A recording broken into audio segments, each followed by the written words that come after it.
That is how you make the Simon game scary. Yeah, I'm talking about you, Paranormal Activity, the marked ones. Aquello de lo que no te despides se queda contigo. Aquello de lo que no te despides se queda contigo. No mováis. Pero si estoy yo sola. No. No estás sola. So Veronica is a Spanish horror thriller film that was recently released on Netflix, directed by Paco Plaza, the same guy who brought us Wreck.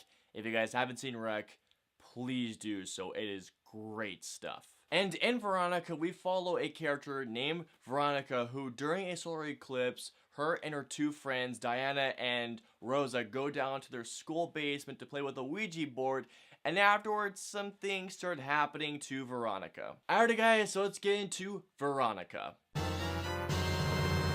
So Veronica was a film I wasn't really aware of until I saw a post on my Facebook of people making comments like, "This is the scariest film ever made," and there were even a couple people saying it was so scary I had to turn it off before I even finished. But those comments were not the reason why I was excited to see this movie. The main reason why I was excited to see this was because I found out it was from the director of Wreck, a movie that scared the hell out of me. And yeah, Veronica, pretty freaky stuff. The main actress who plays Veronica, I'm not gonna try and pronounce her name because I know I'm gonna butcher it, so I'm gonna put her name right here. But man, she was so good. There are a couple of scenes in this film in which how she conveys the emotions in her face during some scenes that had me honestly terrified. And the kids in this movie, now here's the thing when it comes to children in films. When it comes to any genre, kids can either make a film even better than it was, or they can make a film even worse, I feel like. Thankfully, with this film, the kids in this movie were really good, if not great. They weren't annoying whatsoever. I cared for the kids. I cared for the whole family, which made the scares even scarier for me. One of the things I loved about Veronica was the cinematography. To put it simply, this film is gorgeously shot. From the establishing shots to the dollies, there were even a few shots of this film and just how they were composed and framed.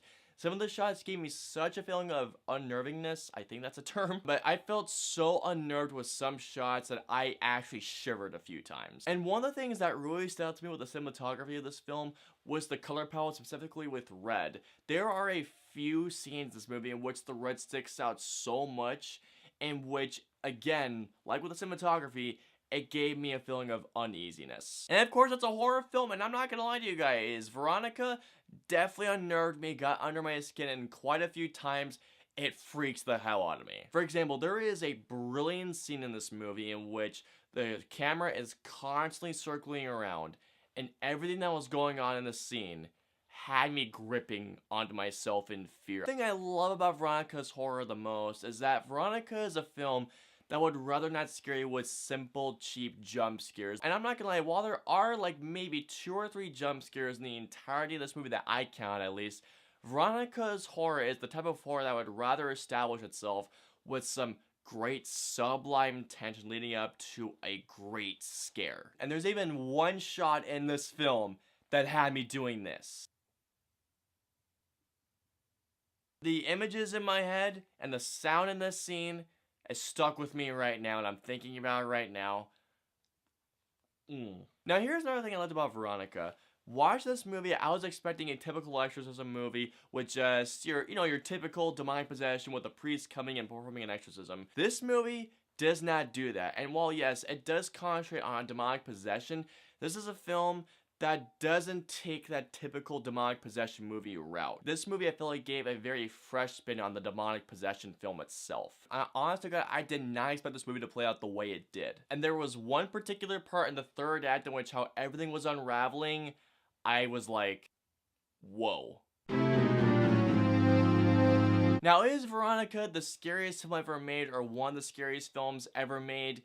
In my humble opinion, no. There is a scene or two in this film in which it does include a horror movie trope or two in it. To mention, there are 1 or 2 scares that I did see coming. And while this is a personal nitpick for me, but it still stands, and that's that this film isn't quite as scary as I wanted it to be.